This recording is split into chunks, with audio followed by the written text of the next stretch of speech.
Os deputados estaduais derrubaram o veto do governador Renan Filho ao projeto de lei Escola Livre. Dessa forma, a lei deve ser promulgada.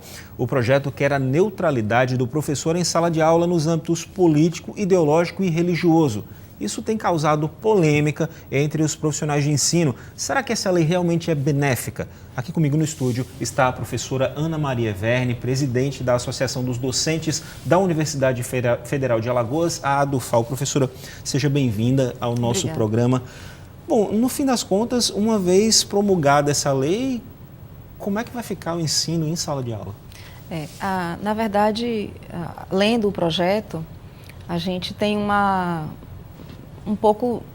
fica um pouco temeroso, porque o projeto trata as questões com muita subjetividade, então dá margem a algumas interpretações que são complexas de você concretizar em sala de aula. Então, parte de um argumento que para nós é muito sério, acusatório, né, de que nós professores estaríamos doutrinando os nossos alunos, enfim, obrigando os alunos e alunas a pensarem da forma que nós pensamos. E o que nos surpreende é que isso é afirmado sem nenhuma fundamentação, né? Na verdade, nos estranha que um movimento, uma vez que o movimento Brasil Livre é quem está levando adiante esse projeto, não só em Alagoas, mas a nível nacional, nos estranha muito que a maioria das pessoas envolvidas com o movimento não conhece de fato a educação, não está em sala de aula, não vivencia isso no dia a dia. Então, nós que estamos defendendo a liberdade de pensar, a escola enquanto espaço de convivência das diferenças, nós somos professores e professoras e conhecemos a realidade em que atuamos. De fato, vamos explicar então, esse projeto Escola Livre, ele vem de um projeto maior em nível nacional, esse é o Escola Sem Partido. Exato. O que representa isso? Então, é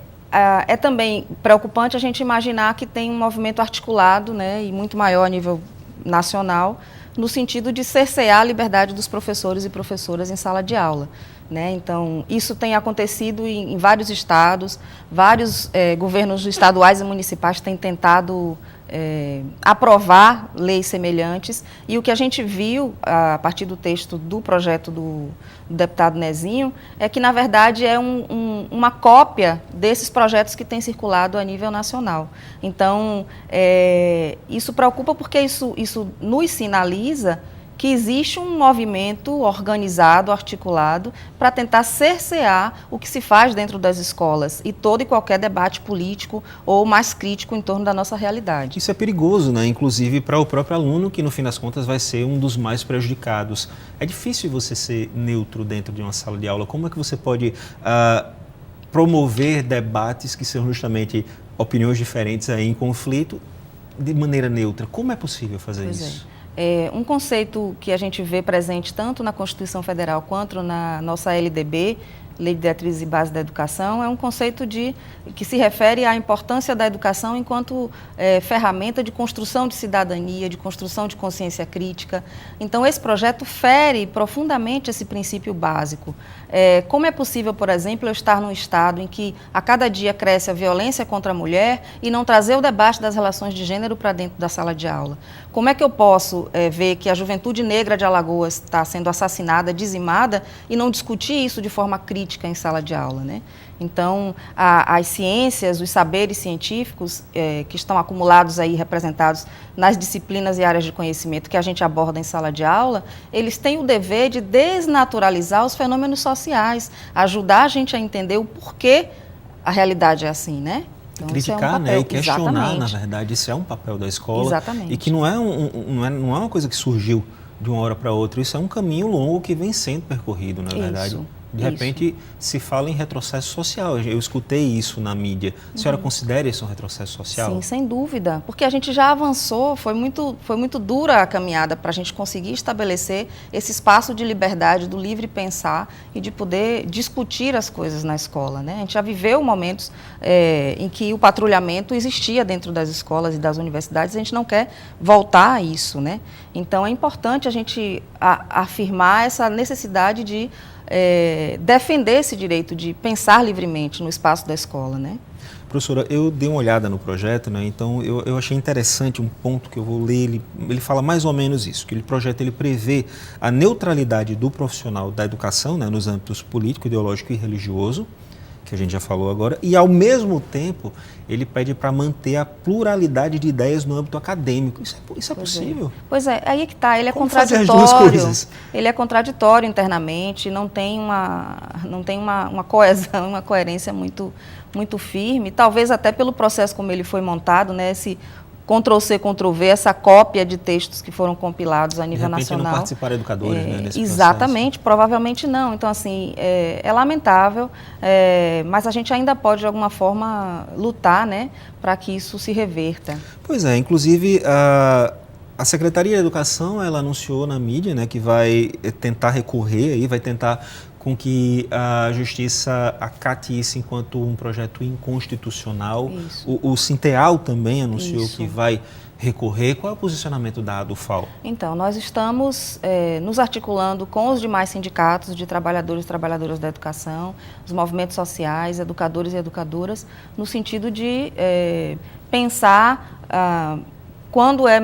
se podemos entrar com uma ação de inconstitucionalidade. E é isso que a gente vai fazer, né? Inclusive, hoje vamos nos reunir para ver se a gente faz isso de forma articulada, que é importante que seja um movimento articulado, que tenha peso, né? Que a gente não se disperse, que a gente consiga entrar com uma ação conjunta de inconstitucionalidade.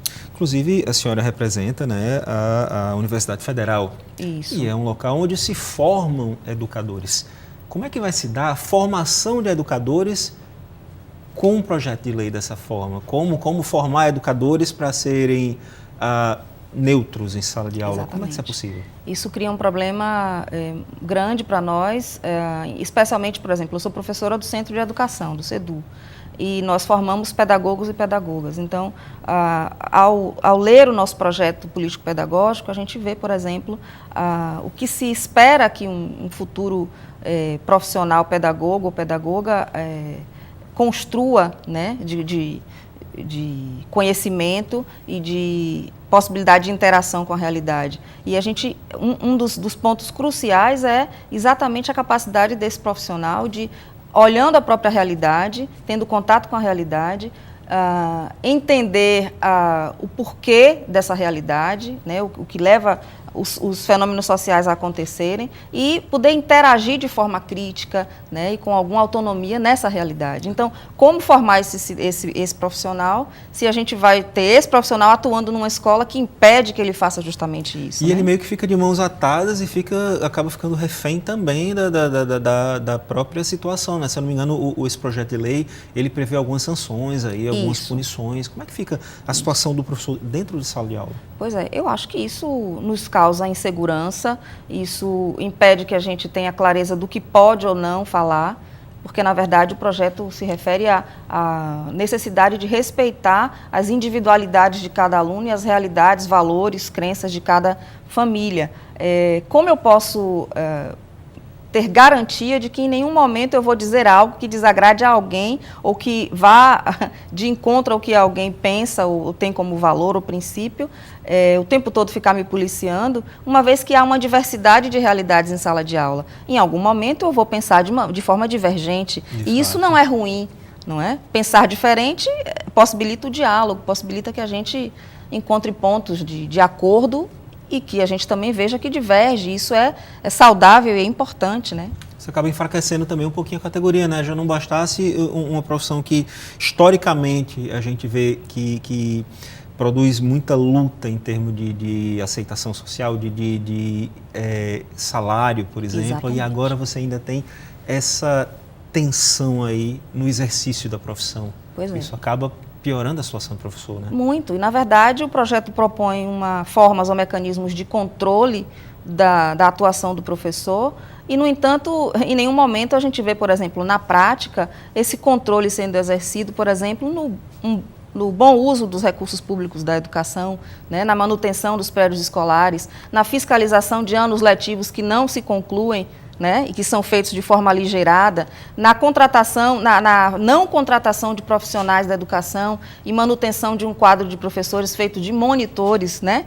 Então, Isso sim exige cuidado, atenção, fiscalização, cobrança da sociedade, das famílias, né? Pois é, a senhora tocou num ponto bem interessante, porque você tem todos esses problemas citados, a questão dos monitores, a questão dos anos letivos que são acelerados, e ainda mais essa, a gente sabe que reproduzir é diferente de pensar, de opinar. Como é que vai sair uma criança dessa, um adolescente desse da escola, tendo que ser educado dessa forma, sem pensar? Como é que isso vai acontecer, na sua opinião, claro?